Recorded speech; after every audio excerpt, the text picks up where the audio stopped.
What do you think of Jesus? Living kind of through Jesus is meant to be more of a metaphor than you're not.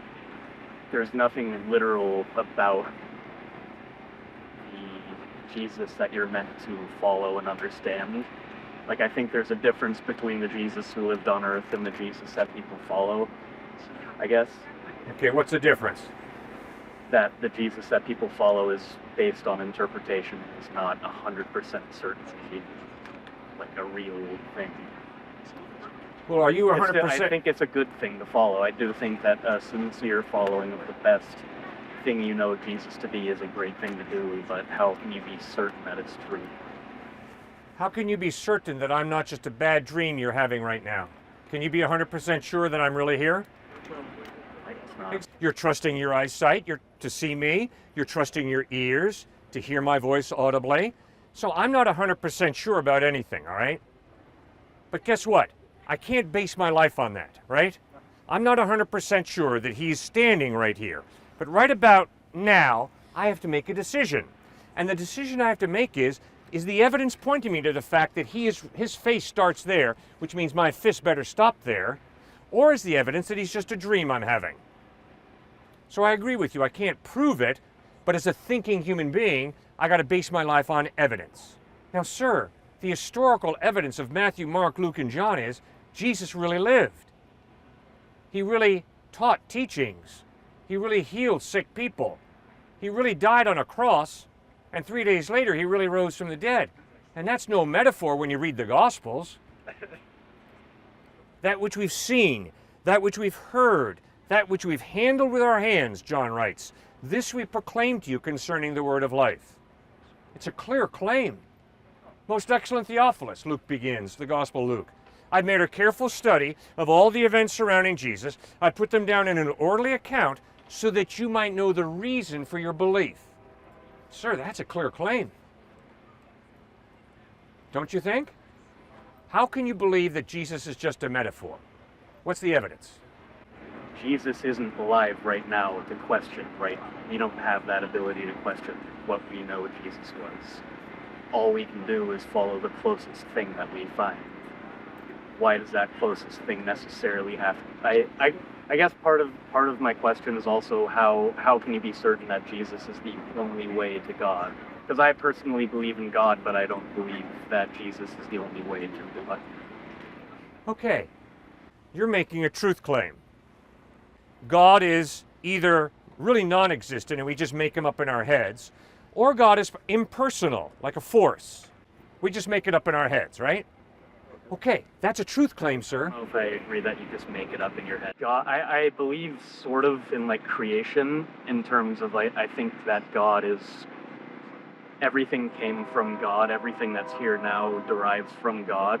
I just don't believe that religion is a perfect, I don't think that Christianity is like the end-all be-all of that story. Christianity's been used to justify a boatload of evil. Okay, we agree. But this Jesus Christ, he is unique. He claims to be God in human form. He's either an idiot, an egomaniac, out of touch with reality, or else he's the truth. Right? And like it or not, you've got your own truth claims. If I say to you, all religions lead to God, is that a truth claim? Yes. Exactly. If I say half the religions lead to God in heaven, is that a truth claim? Exactly. If I say there's one way to heaven through Jesus Christ, is that a truth claim? Exactly. So I'm sorry, none of us can escape it. We all have truth claims. Now the question becomes, what is accurate? What does the evidence point to as being reliable? And good gracious, guys, the historical evidence is Jesus died and rose from the dead. Therefore, the evidence is he's reliable in a way that none of the options are. How do you know that you're not just following an idealized version of you? If you're creating God. I think that I am. I think everyone is. Okay, good. Very good. And I'm standing here saying, don't do it. Do not follow an idealized version of yourself and call it God.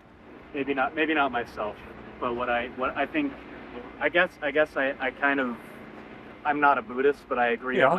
Like meditation, I think is a stripping away of what you would call like the fleshly. And I Yes. think what's left after that meditation is something that's more fundamental. And I think that you can't know what that thing is. I don't think that any religion is the perfect summation of that thing. I think you Okay. can experience it directly, but I don't think that book can sum it up. The New Testament is not calling us to believe in the book. It's a record of this historical person, Jesus of Nazareth, and he makes the claim, I am the way, the truth, and the life. No one comes to the Father except through me. Now, he's either nuts or he's speaking the truth. And it's his lifestyle, the way he lives a sinless life. It's the content of the ethical teachings, like the Sermon on the Mount, which obviously are ethical genius. It's the evidence of his death and resurrection that convinces me that indeed Jesus is reliable in a way that my idealized version of myself is not reliable, in the way that me putting the pieces together and creating God according to my preferences and my prejudices is not reliable. And every Easter Time magazine saying that Jesus just had sex with his mom all the time. Well, if I don't read it myself, if I don't look into context, yeah, I can believe they're right. See, one of the biggest lies at this university is relativism and postmodernism. So what you say is right, what I say is right. There's no ultimate right. So you can say Jesus was having sex with his mom all the time. And I can say that Jesus was actually the Son of God. You're right, I'm right. Who's to say you're not right? Who's to say I'm not right? I don't think either of us are right. Exactly. You could say God is whatever is the real thing, but I can't buy into any story that says that there's only one way to understand that thing. Because why can't there be one way? If 90% of the world, if 90% of the world says that there is one way to God, their way, why would you, as an enlightened Western white male, who, by the way, you should have a lot of guilt over what you've done, and you're talking about your own personhood, I hope you have a lot of guilt over what you've done, and I hope you understand that you have burned down a lot of cities.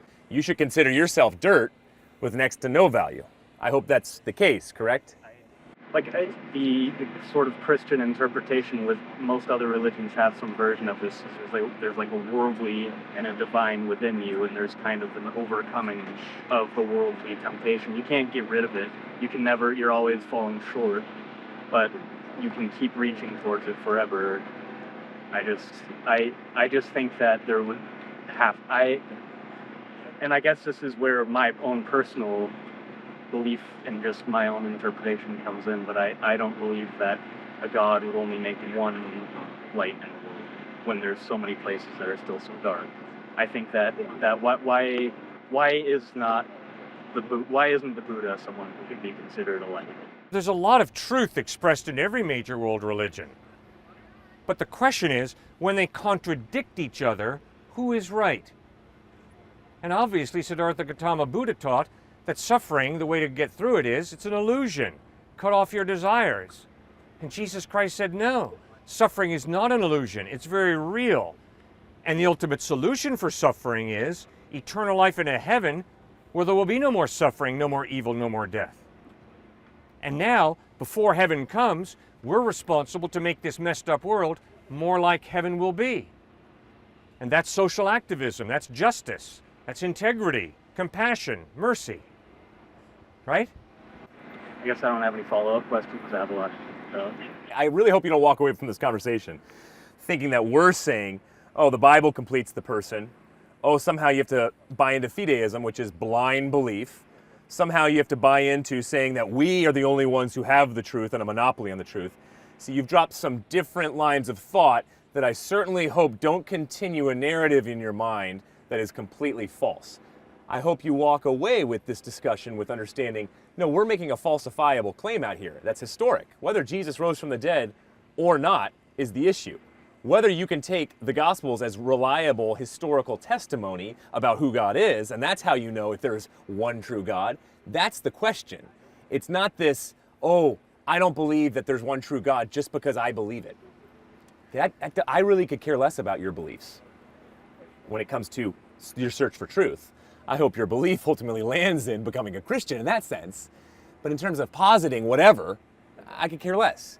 I just hope you don't walk away with that understanding, because none of that is what we're claiming here. I think that if you subscribe wholesale to Christianity, you kind of have to accept you have to do a lot of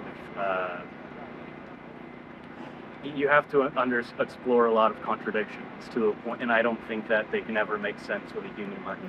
I don't think that you can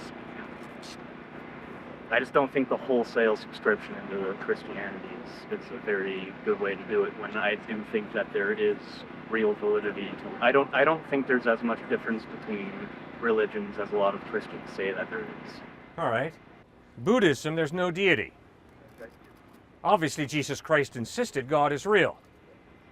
Do you think those both are equally true? Buddhism is kind of a famous religion for not really having much theology or much the Buddha basically said the only thing you can experience is what you experience, and through that you will find that sort of truth, that fundamental whatever inside of you, that the soul, you can call it, I think is a good way to describe it. I think that version of something divine is not that much different from the Christian God version of something. Buddha never once mentioned God.